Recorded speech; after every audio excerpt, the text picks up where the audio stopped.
A vida intelectual. Capítulo 1. A vocação intelectual. 1. Um intelectual é um consagrado.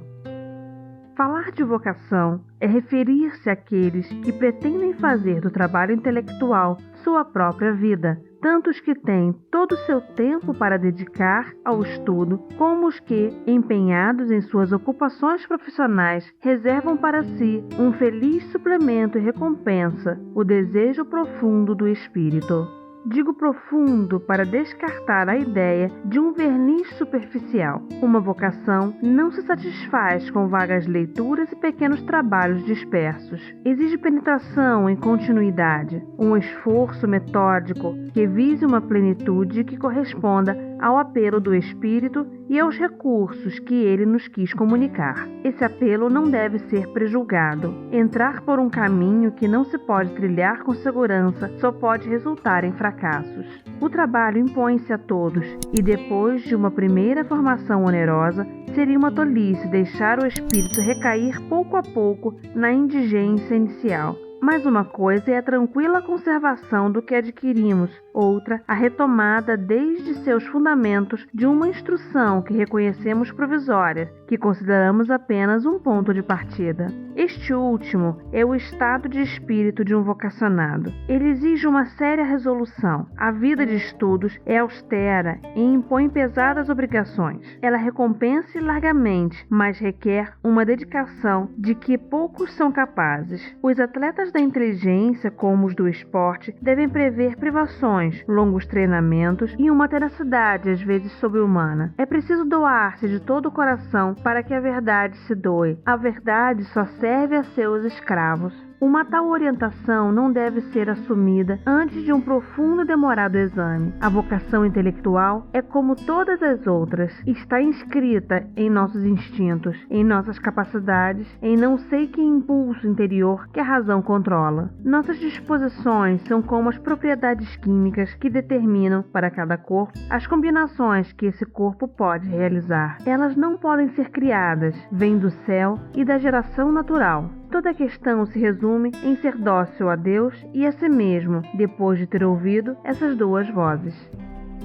Assim compreendida, a frase de Disraeli, faz o que te agrada, desde que realmente te agrade, é um precioso conselho. O gosto que está em correlação com as tendências profundas e as aptidões é um excelente juiz. Se São Tomás pôde dizer que o prazer qualifica as funções e pode servir para classificar os homens, ele poderia concluir disso que o prazer também pode revelar nossas vocações. Basta que mergulhemos até essas profundezas onde o gosto e o impulso espontâneo encontram-se com os dons de Deus e com sua providência. Além do imenso interesse da realização de si mesmo em plenitude, o estudo de uma vocação intelectual tem um interesse geral a que ninguém pode se furtar. A humanidade cristã é composta de personalidades diversas e nenhuma delas abdica de si mesma sem empobrecer o todo e sem privar o Cristo eterno de uma parte do seu reino. O Cristo reina desdobrando-se. A vida inteira de um de seus membros é um instante qualificado da sua duração. Toda existência humana e cristã é uma existência incomunicável, uma e por conseguinte necessária a extensão do seu corpo espiritual. Se você foi designado como porta-luz, não coloque debaixo do alqueire a chama pequena ou grande que esperam de você na casa do pai de família. Ame a verdade e seus frutos de vida, por você e pelos outros. Consagre ao estudo e a seu uso o principal do seu tempo e do seu coração.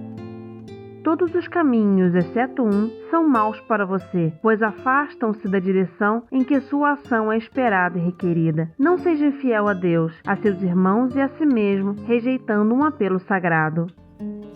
Isso supõe que você venha à vida intelectual com propósitos desinteressados, não por ambição ou tola gloríola. Os guizos da publicidade só tentam os espíritos fúteis. A ambição, subjugando a verdade eterna, ofende-a. Brincar com as principais questões sobre a vida e a morte, com a misteriosa natureza, com Deus, forjar um destino literário ou filosófico às custas do verdadeiro ou independente do verdadeiro, não é um sacrilégio? Tais objetivos sobretudo o primeiro, não sustentam um buscador. Em pouco tempo, o esforço murcharia e a vaidade acabaria se contentando com o vazio, desprezando as realidades.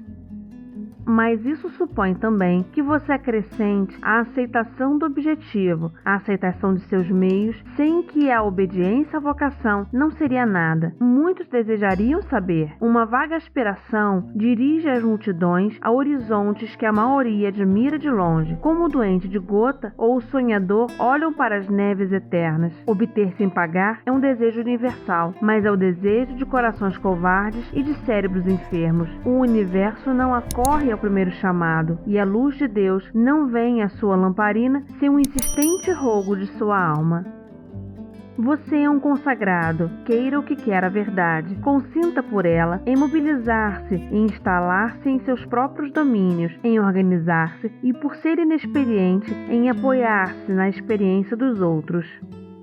Se a juventude soubesse, são sobretudo os jovens que precisam dessa advertência. A ciência é um conhecimento pelas causas, mas na prática, quanto à sua produção, ela é uma criação pelas causas. Temos que conhecer e adotar as causas do saber, e então realizá-las, e não adiar o cuidado com os fundamentos para o momento de assentar o telhado.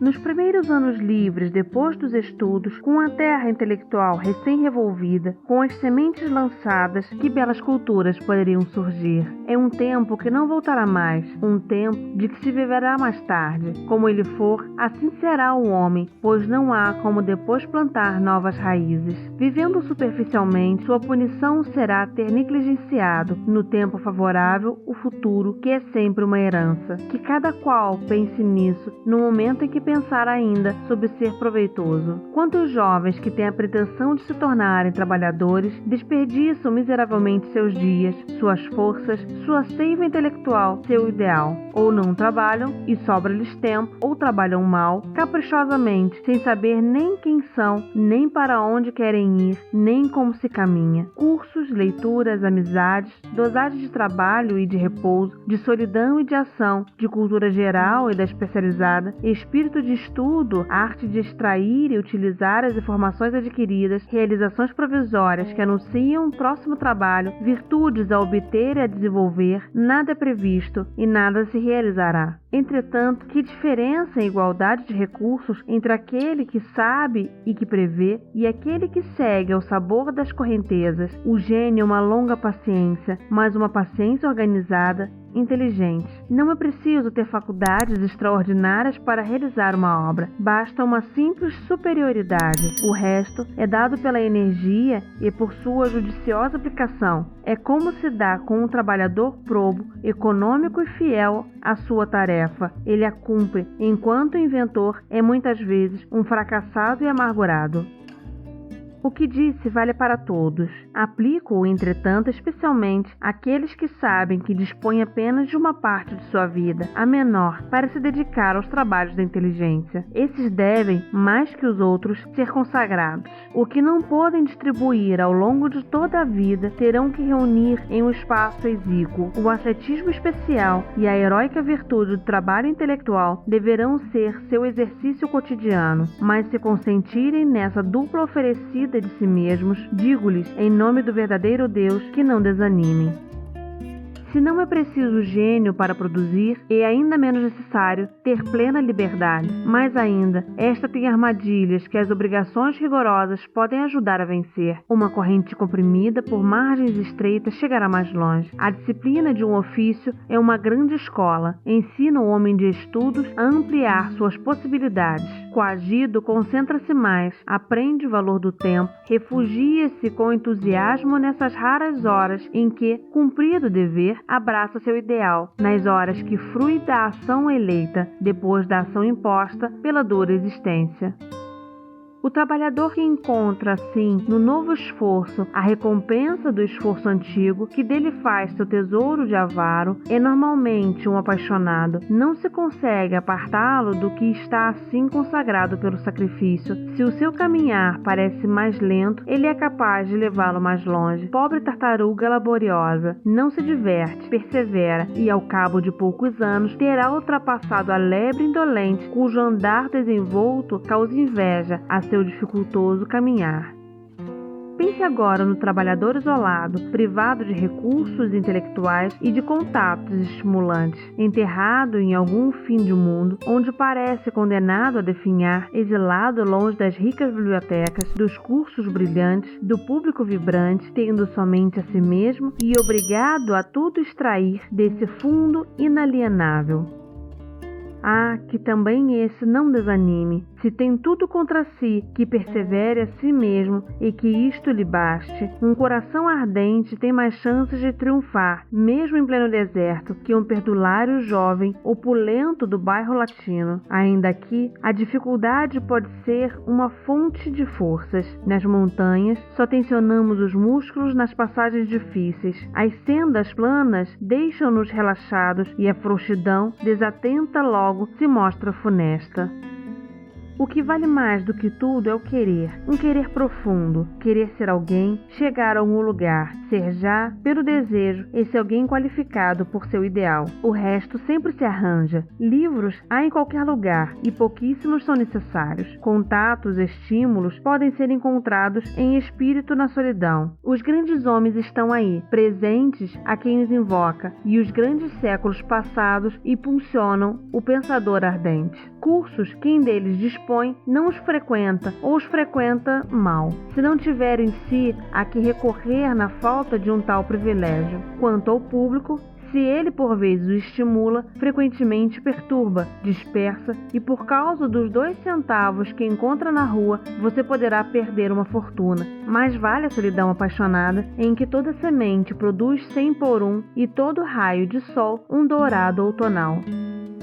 São Tomás de Aquino, vindo morar em Paris e avistando a grande cidade de longe, disse ao irmão que o acompanhava: irmão, daria tudo isso em troca do comentário de Crisóstomo a São Mateus. Quando alguém experimenta tais sentimentos, não importa onde está, nem do que dispõe, foi marcado com um sinal, é um eleito do Espírito, resta perseverar e dedicar-se à vida tal como Deus a dispõe. Jovem que compreende esta linguagem e que os heróis da inteligência parecem invocar misteriosamente, mas que teme estar despreparado, escute-me. Você tem 2 horas por dia, pode comprometer-se a preservá-las cuidadosamente, a empregá-las ardentemente e depois, sendo também destinado ao reino de Deus, poderá beber o cálice de sabor amargo e delicado que estas páginas pretendem que experimente? Se a resposta for sim, tenha confiança, mais que isso, repouse numa absoluta certeza. Obrigado a ganhar a vida, ganha, ao menos sem sacrificar-lhe, como acontece tantas vezes, a liberdade de sua alma. Abandonado, será arremessado com mais violência ainda a seus nobres objetivos. As 2 horas que lhe peço, muitos já declararam ser suficientes para um destino intelectual. Aprenda a administrar esse pouco tempo, mergulhe todos os dias da sua vida na fonte que desaltera e dá ainda mais sede. Quer ajudar com a humilde parte a perpetuar a sabedoria entre os homens, a entesourar a herança dos séculos, a fornecer ao presente as regras do espírito, a descobrir os fatos e as causas, a orientar os olhos inconstantes para as causas primeiras e os corações para os objetivos supremos, a reavivar a chama que se apaga, a organizar a propaganda da verdade e do bem, é o seu quinhão. Isso vale sem dúvida um sacrifício suplementar e o cultivo de uma paixão abrasadora. O estudo e a prática daquilo que o padre Grétry denomina de lógica viva, ou seja, o desenvolvimento de nosso espírito ou verbo humano através do contato direto ou indireto com o espírito e o verbo divino. Esse estudo grave e essa prática perseverante lhe darão acesso ao admirável santuário. Estará entre os que crescem, adquirem e se dispõem aos dons magníficos. Você também, um dia, se Deus quiser, encontrará um lugar na Assembleia dos Nobres Espíritos.